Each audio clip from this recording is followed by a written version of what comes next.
राम राम बच्चों, कैसे हो। मैं दीपक जाखड़, व्याख्याता भूगोल, Shastri senior secondary school Fatehpur Shekhawati के डिजिटल प्लेटफॉर्म पर आपका हार्दिक स्वागत करता हूं। बच्चों, हम पढ़ रहे थे कक्षा 10 में। कक्षा 10 में हमने सबसे पहले राजनीति विज्ञान का अध्ययन किया, जो थी 20 नंबर की। उसके बाद आज हम अध्ययन करेंगे भूगोल विषय का, जो है 18 नंबर की, जिसमें 6 अध्याय हैं और 6 अध्याय, प्रत्येक अध्याय 2 नंबर का है। और जो अंतिम अध्याय है उसमें 2 के साथ 1 नंबर का और क्वेश्चन आता है। कुल मिलाकर 13 अंक और 5 नंबर का मानचित्र, यानी कि इस पुस्तक से 18 नंबर के क्वेश्चन आपके पेपर में आएंगे। हम बात करते हैं शुरुआत से जल संसाधन से। जल विश्व में प्रकृति की एक अनुपम देन है। विश्व के किसी भी देश के आर्थिक व सामाजिक विकास के लिए प्राथमिक आवश्यकताओं में से एक है जल।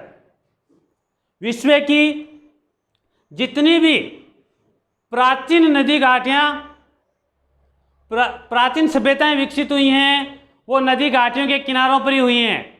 चाहे वह चीन की सभ्यता हो, चाहे वह मिस्र की सभ्यता हो, चाहे वह भारत की सिंधु घाटी की सभ्यता हो, सभी नदी घाटियों के किनारों पर ही विकसित हुई हैं। हम बात करें भारत में, भारत से पहले संपूर्ण विश्व के जल की बात करें तो पृथ्वी के 71% भाग पर तो जल है। पृथ्वी के 71% भाग पर जल है और 29% भाग पर क्या है? स्थल। तो ये 71% भाग पर जल है, उस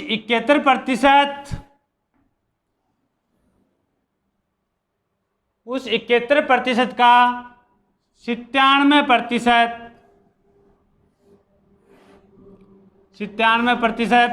जल के किस रूप में है? महासागरों पर, महासागरों के रूप में। और जो ये शेष 3% है, इस 3% को अगर हम 100 इकाई के रूप में व्यक्त करके इसका अध्ययन करें तो इसमें से भी 69% है, 69% है वो हिमनद यानी बर्फ के रूप में जमा हुआ है। 30% भूमिगत जल है। 30% क्या है? भूमिगत जल है। और 1% जल ऐसा है जो पेयजल, सिंचाई एवं कृषि कार्यों हेतु उपयोग में लिया जाता है। पुनः देखो इस चीज का,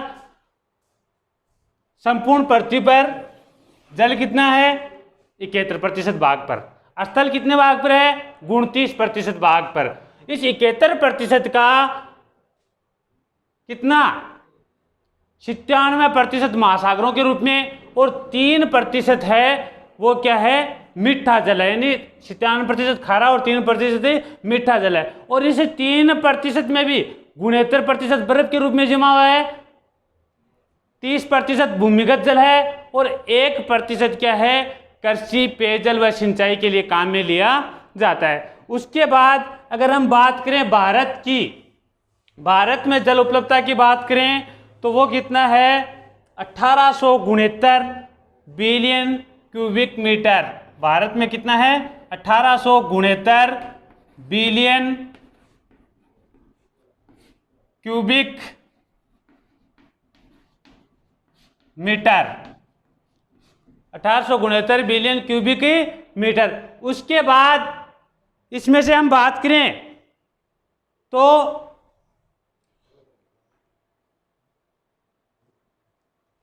1123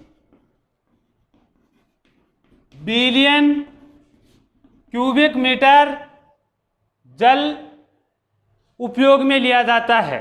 कितना? 1123 बिलियन क्यूबिक मीटर जल उपयोग में लिया जाता है। 1123 में से 690 सतही जल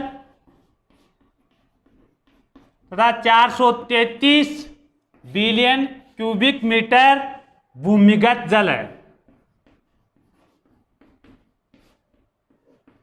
तो कितना हो गया? 690 और 433 मिलाकर कितना हो गया? 1123 बिलियन क्यूबिक मीटर जल उपयोग में लिया जाता है। हम बात करें भारत में आवश्यकता की बात करें तो सन 2000 में 634 billion cubic metre 634 billion cubic metre जल की आवश्यकता थी, जो बढ़कर वर्तमान की बात करें तो यह लगभग 1000 बिलियन क्यूबिक मीटर के बराबर है। और बात करें हम सन 2025 तक की, 2025 तक ये 634 बिलियन क्यूबिक मीटर से बढ़कर ये मांग 1023 बिलियन क्यूबिक मीटर तक हो जाएगी। जनसंख्या के बढ़ते आकार तथा जनसंख्या की जल की बढ़ती मांग को देखते हुए जल के समुचित प्रबंधन एवं संरक्षण की आवश्यकता है। इसकी जल के प्रबंधन एवं संरक्षण की आवश्यकता है। प्रबंधन एवं संरक्षण का मतलब आप समझ रहे होंगे। प्रबंधन क्या होता है?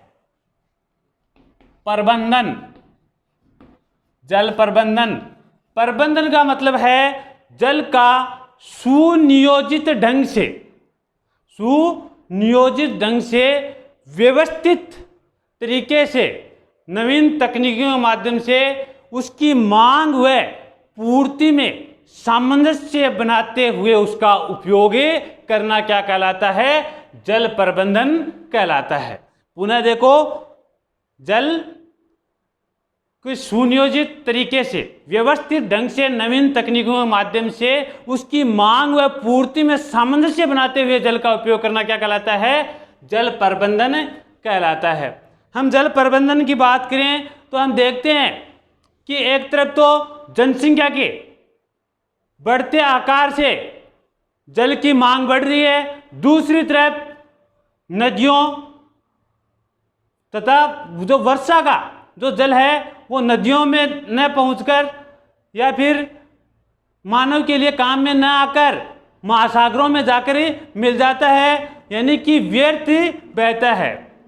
तो इस व्यर्थ जल को मानव के लिए उपयोग हेतु बनाना, मानव के लिए काम में लेना, प्राणी जात के लिए काम में लेना क्या है? प्रबंधन है। और इन्हीं समस्याओं को देखते हुए, इन्हीं समस्याओं से निपटने के लिए भारत आजाद होने के बाद बहुउद्देश्य पंचवर्षीय योजनाओं के माध्यम से सूखा, बाढ़, अकाल जैसी समस्याओं से निपटने का प्रयास किया जा रहा है। बहुउद्देश्य परियोजनाएं क्या होती हैं?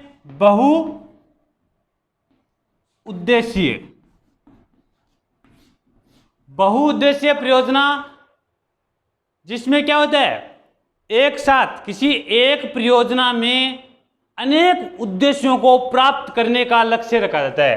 किसी एक परियोजना में क्या है? अनेक उद्देश्यों को प्राप्त करने का लक्ष्य रखा जाता है। जैसे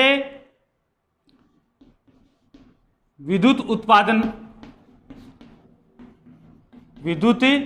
उत्पादन करना, सिंचाई करना। एक जल परियोजना है जिससे विद्युत उत्पादन किया जा रहा है, सिंचाई करना, बाढ़ एवं सूखा नियंत्रण, औद्योगिक कार्य में काम लेना, जल क्रीड़ा एवं पर्यटन। तो ये सभी क्या है, अनेक उद्देश्य हैं जिनको एक परियोजना के माध्यम से प्राप्त किया जा सकता है। जैसे आगे हम पढ़ेंगे अनेक परियोजनाओं के बारे में। किसी एक नदी के जल को एक बांध बनाकर, एक बैराज बनाकर इकट्ठा कर लिया जाता है, जिससे बिजली भी उत्पादित की जा सकती है, कृषि कार्य भी किया जा सकता है, पेयजल के काम में भी लिया जा सकता है, बाढ़ एवं सूखे के समय उससे निपटा भी जा सकता है। तो इन सभी उद्देश्यों को एक साथ प्राप्त करना ही क्या कहलाता है, बहुउद्देश्य परियोजना। कक्षा में आपने पढ़ा भी था, जो उन विद्यार्थियों को बता रहा हूं जो अब कक्षा 10 में और उनकी 15 दिन बाद एग्जाम होने वाली है। आपने पढ़ा था कि ऐसे क्वेश्चन आते हैं कि किन्हीं 4 बहुउद्देश्य क्षेत्रों के नाम बताइए, या फिर बहुउद्देश्य क्षेत्र के अंतर्गत आने वाले 4 उदाहरण दीजिए। तो इनमें से आप 4 नाम लिख सकते हैं। उसके बाद इन बहुउद्देश्य परियोजनाओं को देश के प्रथम प्रधानमंत्री, कौन थे देश के प्रथम प्रधानमंत्री? पंडित जवाहरलाल नेहरू, जिन्होंने इन्हें आधुनिक भारत के मंदिर कहा है। क्या कहा है? आधुनिक भारत के मंदिर। किसने? पंडित जवाहरलाल नेहरू ने। इन परियोजनाओं को 2 भागों में बांटा गया है। एक है केंद्र सरकार द्वारा संचालित परियोजना,